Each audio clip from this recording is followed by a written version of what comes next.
Bir de video çəkməyə başlayanda indi lap başlıqda ideya olmur da. Başqa səhifələrə baxıb ideya götürmək problemi yoxdur, amma arada.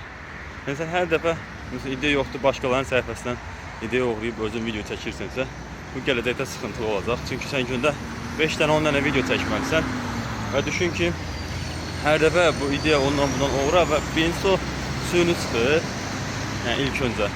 İkincisi də ki, hər şey sən onlar dediyi kimi deyə bilməyəsən. Hər sonra ideya qutaracaq, video qutaracaq. Amma yəni tam axırda yəni sənin çəkiləsi bir videon olmayacaq.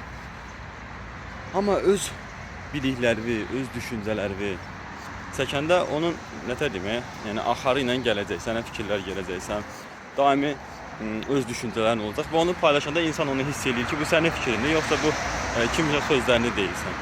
Ona görə ilk başda olar arada, sırada kimdənsə video, kiminsə ideyalarını götürüb özün danışasan, amma daimi yox.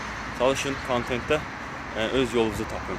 O da ki, bir dəfə, iki dəfə çəkməklə yox, 1 ay, 2 ay, 3 ay davamiyyətli çəkməkdən sonra sən öz yolunu, öz kontentini tapasan.